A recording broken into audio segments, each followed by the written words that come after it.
आप लोग दोस्तों, मैं आज आपको अपने समाचार विश्लेषण साइट पर बताने आया हूं कि जो बाइडेन के अमेरिका में प्रेसिडेंट बनने से भारत पर क्या राजनीतिक प्रभाव पड़ेगा, क्या आर्थिक प्रभाव पड़ेगा। उसी के विषय में मैं आज आपको अपने इस साइट पर बताऊं।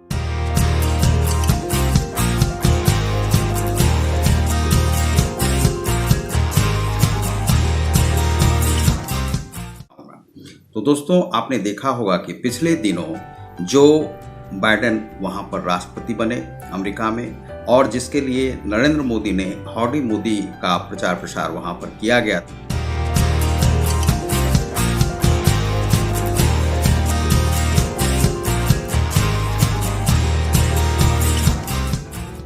And exactly 48 years after he first became a senator, is now going to become America's 46th president. And it should also be added that Kamala Harris will become the first woman vice president, first woman of color in such a lofty position in America. Outside on the streets in Washington, the soundtrack is of honking car horns. The tension has been relieved after 5 days of waiting.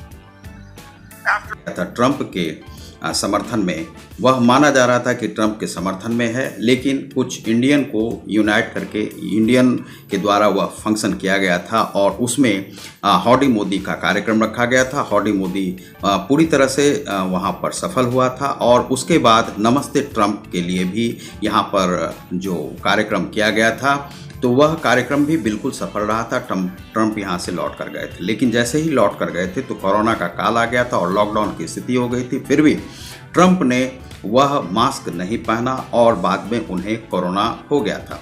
तो corona में जो स्थिति वहाँ पर बनी America में कुछ नागरिकों की, तो वे नागरिक खुश नहीं थे।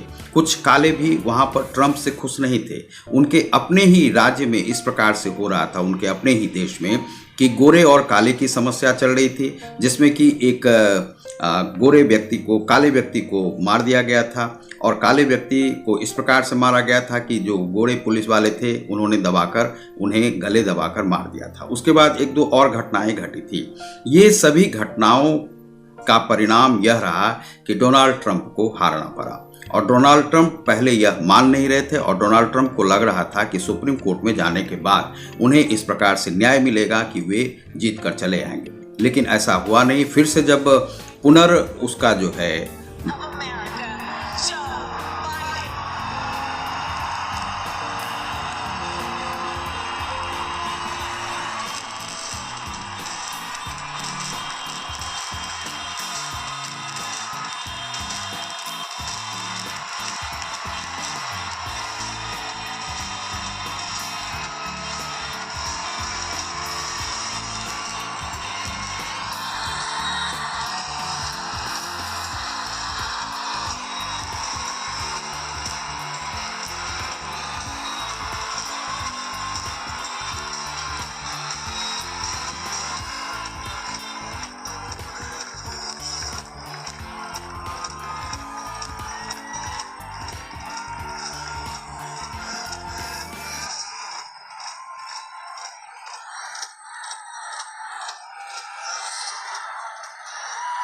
जब गिनती की गई तो पुनर्गिनती में भी वे हार गए और लगभग 290 से ज़्यादा सीटों पर यह जो बाइडेन को मिला। पहले शुरू में 214 ही था। पेंसिल्वेनिया में कहा जा रहा था कि उन्हें ज़्यादा बढ़त मिलेगी, जॉर्जिया में ज़्यादा बढ़त मिलेगी, लेकिन वहाँ पर भी इन्होंने बहुत अच्छी तरह से अपना खाता खोला और जो बाइडेन को बहुमत मिला और बहुमत मिलने के बाद अब 20 जनवरी से वह अपना कार्य शुरू करेंगे, लेकिन अभी वह अपना इस पद पर वह अब चले आए। बहुत ही ऊहापोह की स्थिति थी। शुरू में लग रहा था कि गोरे और काले का वहाँ पर दंगा ना हो जाए, तो दंगा से सब बचाव कर रहे थे, लेकिन दंगा की स्थिति नहीं बनी। और उसके बाद जो बाइडेन ने अपने कमला हैरिस को उपराष्ट्रपति मान लिया, जो कि उन्होंने कहा था, और उसे माना जा रहा है कि कमला हैरिस जो है सो एक भारतीय मूल की ही, उनकी माता जो है भारतीय मूल की थी, इसीलिए उन्हें भारतीय मूल का ही माना जा रहा है। लेकिन कुछ लोग यह व्यक्त कर रहे थे कि भारत में अब स्थिति जो बाइडेन के आने के बाद नहीं सुधरेगी, लेकिन जो बाइडेन को जो लोग नहीं जानते हैं वही लोग ऐसा कहते हैं। वे जातीय राजनीति नहीं करते हैं, वे अमेरिका में जिस प्रकार से ट्रंप थे, ट्रंप एक इस प्रकार के व्यक्ति थे कि उन्हें बहुत सारे ज्ञान नहीं था। वह केवल बिजनेसमैन थे और केवल बिजनेस करना जानते थे और चमक धमक में रहने वाले व्यक्ति थे। लेकिन जो बाइडेन एक ऐसे व्यक्ति हैं जिन्होंने 30 वर्षों तक अपने बच्चों के लालन पालन के लिए कई वर्षों तक एक ही ट्रेन से जाते थे, 100 से ज़्यादा किलोमीटर तक वह जाते थे अपना जो है सफ़र करके और नौकरी करते थे और वहाँ से फिर वह लौट के आते थे। आज उन्हीं के नाम से एक स्टेशन बना हुआ है अमेरिका में जिसका नाम है जो बाइडेन स्टेशन।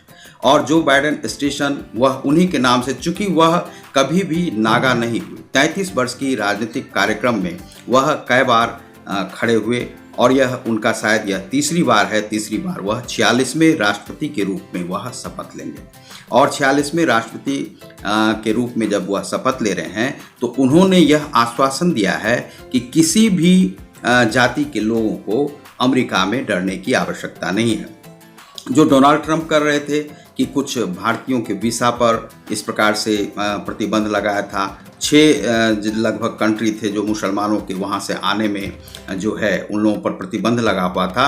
यह ISIS को लेकर के था। लेकिन अब जो बाइडेन आ रहे हैं वह एक इस प्रकार से वहाँ पर अपना प्रशासनिक गतिविधि बढ़ा रहे हैं कि सभी लोगों को मान सम्मान देने का प्रयास करेंगे।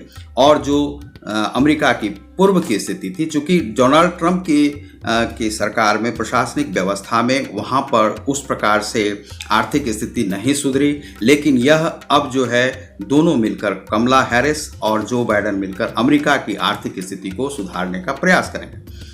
डोनाल्ड ट्रंप का एक खाता चीन में भी है जो कि डोनाल्ड ट्रंप ने बताया था। चीन के प्रति इनका डोनाल्ड ट्रंप ने बताया था कि इनका भाव चीनी के समान है और यह कम्युनिस्ट मान्यता का व्यक्ति है। लेकिन ऐसा नहीं है, यह पूर्णतः अमेरिकन मान्यता के बहुत ही ज्ञानी और बहुत ही अनुभवी 77 वर्ष के व्यक्ति हैं जो कि अच्छा शासन अमेरिका में देंगे।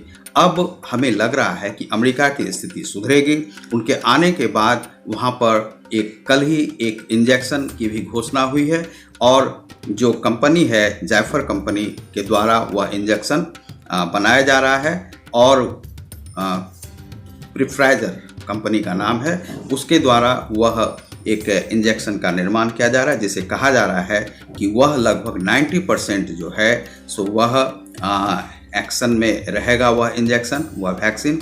और जो स्पुतनिक जो इंजेक्शन जो बनाया गया था उस इंजेक्शन के लिए कहा जा रहा है कि वह इंजेक्शन स्पुतनिक जो है वह 92% जो रसिया के द्वारा वह डेवलप किया गया है वह 92% अपना कार्य करता है। लेकिन अभी इंजेक्शन की जो शुरुआत हुई है इनके आने से, तो कुछ लोगों को ये आशान्वित है कि यह इंजेक्शन बड़ा कारगर होगा कोरोना में। लेकिन अब जो स्थिति बन रही है तो हम यह देखना चाहते हैं कि भारत की क्या स्थिति होगी। शुरू में यह बताया गया कि भारत के साथ जो बाइडेन की जो प्रशासनिक वह है वह अच्छी नहीं रहेगी, लेकिन ऐसा नहीं है। वह कमला हैरिस ने भी स्वीकार किया है कि वह भारत के प्रति उनका जो है सो रवैया अच्छा रहेगा। वह आर्थिक सुधार और व्यापारिक सुधार दोनों जो हैं सो उनके साथ मिलकर करेंगे भारत के साथ। और नरेंद्र मोदी ने भी जो बाइडेन को भी बधाई दी, कमला हैरिस को भी बधाई दी। अब चीन के साथ जो इनकी स्थिति है वह चीन के साथ जो बिगड़ती हुई स्थिति थी या विश्व स्वास्थ्य संगठन के साथ जो बिगड़ती हुई स्थिति थी अमेरिका की, जो कि डोनाल्ड ट्रंप ने किया था, वह अब जो बाइडेन उसे सुधारने में लगे हुए हैं कि विश्व स्वास्थ्य संगठन के साथ उनकी स्थिति अच्छी हो जाए। और विश्व स्वास्थ्य संगठन पर जो रोक उन्होंने लगा रखा था डोनाल्ड ट्रंप ने, वह अब रोक नहीं लगाना चाहते हैं और चीन के साथ भी वह स्थिति को और सुधारना चाहते हैं। यह एक अच्छी पहल हो सकती है। लेकिन चीन को जो डोनाल्ड ट्रंप देख रहे थे कि वह चीनी वायरस कह रहे थे, तो चीनी वायरस के लिए अभी यह स्पष्ट नहीं है कि जो बाइडेन क्या उसे चीनी वायरस ही मानते हैं या उसे इस प्रकृति या पर्यावरण के द्वारा यह कोरोना वायरस को मानते हैं। क्या मानते हैं वह अभी विचार उनका नहीं आया है इस पर, लेकिन वह एक विचार इस पर अवश्य ही बनाएंगे। अब सबसे बड़ी समस्या है जो जातीय जो समीकरण है अमेरिका का, गोरों और कालों का। तो गोरों का जो उस पर था कि कालों पर ज़्यादा वहाँ पर इस प्रकार से अपराध किया जाता है और उन्हें जो है जीने में, उन्हें जो है मूलभूत जो सुविधाएं हैं कालों को, वह गोरे नहीं देना चाहते हैं। लेकिन इसमें उन्हें सुधार करना चाहिए, यह अमेरिका की अपनी स्थिति है। अफ्रीका के लिए ट्रंप अभी तक अफ्रीका एक बार भी नहीं गए थे, लेकिन अब जो है जो बाइडन वहाँ जाना चाहते हैं। कुछ देश हैं वहाँ पर जिसके बारे में उनकी सोच अच्छी नहीं थी। बहुत सारे देशों का विजिट ट्रंप ने नहीं किया था, भारत आ गए, वही बहुत बड़ी बात थी। तो नरेंद्र मोदी से उनका ट्यूनिंग बहुत अच्छा था, इस कारण से वह आए थे। तो जो बाइडन का भी जो है नरेंद्र मोदी से अच्छा ही संबंध रहने की यह सूचना है और रहेगी। अफ़गानिस्तान से भारत की जो स्थिति है वह खराब होने की जो यह समस्या, अभी तक तो हम लोगों का संबंध अफ़गानिस्तान से बहुत अच्छा है, लेकिन अमेरिकी जो शांति सेना, पीस कीपिंग फोर्स जो वहाँ पर थी अमेरिका की, वे सभी वापस जाने वाले हैं। और उसके बाद की यह स्थिति आ रही है कि ड्रग्स और आतंक की संभावना भारत में बढ़ जाती है, जिस पर कि बहुत ही ध्यान देने की आवश्यकता पड़ेगी। और अमेरिका को भी थोड़ा सा भारत को ध्यान में रखकर, क्योंकि अमेरिका एक पुराना लोकतंत्र है और भारत एक सबसे बड़ा लोकतंत्र है विश्व का, तो इस बड़े लोकतंत्र को बचाना जो बाइडन का भी कार्य रहेगा। क्योंकि यदि यह बड़ा लोकतंत्र बचता है तो अमेरिका भी बचा रहेगा, क्योंकि अमेरिका की जहाँ तक आबादी है 20 करोड़ से 33 करोड़ के आसपास है, और यहाँ पर जो आबादी है हम लोग 1 अरब 37 करोड़ के आसपास के हैं। तो इस बड़े जो लोकतंत्र है इसके प्रति कुछ सुविधाएं उसे मुहैया करवाना पड़ेगा और इसे सुधार कर रखना बहुत ही आवश्यक है। यह जो बाइडन को यहाँ पर यह करना ही होगा। और अफ़गानिस्तान से यदि आतंकवादी भारत की ओर आते हैं या पाकिस्तान के रास्ते हुए आते हैं या कश्मीर के रास्ते आते हैं, तो कश्मीर चूँकि आज 370 जब हटा है, तो 370 के हटने के बाद वह एक स्थिति यह बनती है कि वहाँ पर भी प्रजातंत्रीय मूल्यों की रक्षा की जाएगी भारत सरकार के द्वारा। लेकिन वहाँ से अफ़गानिस्तान से होते हुए यदि पाकिस्तान के रास्ते कुछ आतंकवादी कश्मीर के रास्ते भारत में घुसते हैं, तो उस पर प्रतिबंध जो है सो जरूर अमेरिका को, जो बाइडन को लगाना चाहिए, कमला हैरिस को ध्यान देना चाहिए। और पाकिस्तान यदि इसमें किसी भी प्रकार का वह खलल डालता है तो उसकी जिस प्रकार से ट्रंप कर रहे थे उसी प्रकार से इन्हें भी करना होगा, क्योंकि भारत एक बहुत बड़ा लोकतंत्र है और लोकतंत्र के मूल्यों की रक्षा करने वाला यह देश है जो अन्य देश नहीं है। उसके बाद आप आ जाइए जब यहाँ की आर्थिक स्थिति, तो आर्थिक स्थिति जैसे अमेरिका की अभी कोरोना काल में अच्छी नहीं थी, तो भारत की भी अच्छी नहीं है। लेकिन भारत की स्थिति को, आर्थिक स्थिति को अमेरिका जरूर चाह रहा था कि यह यहाँ की स्थिति सुधर जाए और अच्छी स्थिति हो जाए। तो उसी पर फोकस करना पड़ेगा जो बाइडन को और कमला हैरिस को यह ध्यान देना पड़ेगा। और उसके बाद जो युद्ध की स्थिति, जैसे कि तिब्बत के साथ, जैसे मान लीजिए कि दलाई लामा को लेकर के तिब्बत के बारे में ट्रंप की स्थिति यह थी कि वह चीन को मानता था कि उसको वह हड़प लिया है। यही सोच जो है जो बाइडन को भी रखनी होगी और जो बाइडन को चीन से इसी प्रकार से बर्ताव करें, क्योंकि उनके जो शरणार्थी हैं वह भारत में रह रहे हैं। तो यही शरणार्थी की स्थिति है और तिब्बत को वह चीन हड़प चुका है। भारत कई बार नहीं बोल पाता है, लेकिन तिब्बत को लेकर के भी उन्हें एक स्थिति स्पष्ट करनी होगी। दूसरी है कि जैसे मान लीजिए कि पाकिस्तान से हमारे संबंध जो हैं वह बार बार सीमा विवाद में बढ़ता रहता है, कश्मीर को लेकर के बढ़ता रहता है, अन्य राजस्थान में बढ़ता रहता है। तो इस प्रकार से उस पर अमेरिका को थोड़ा ध्यान देना पड़ेगा। वह पक्ष पाकिस्तान का नहीं लें, क्योंकि पाकिस्तान में सैनिक शासन है, वहाँ पर इस प्रकार से लोकतंत्र यदि अच्छी तरह से जन्म ले लेता है तो जो नवाज शरीफ के समय में था वह अभी नहीं है। इमरान खान उस प्रकार से प्रयास कर रहे हैं, लेकिन अभी वह स्थिति नहीं है। नवाज शरीफ थोड़ा सा मेंटेन करने का प्रयास किए थे, जिस कारण से वहाँ पे एक वहाँ पर कारगिल युद्ध भी भारत के साथ हो चुका था 1999 में। अब जो स्थिति है उसमें जो बाइडन को यह ध्यान देना होगा कि भारत की जो स्थिति है वह पाकिस्तान से उतना खराब नहीं हो पाए और पाकिस्तान इसमें हस्तक्षेप नहीं करे, आतंकवादियों को भेजने का कार्य वह पाकिस्तान नहीं करे। तो इस पर ध्यान देना होगा।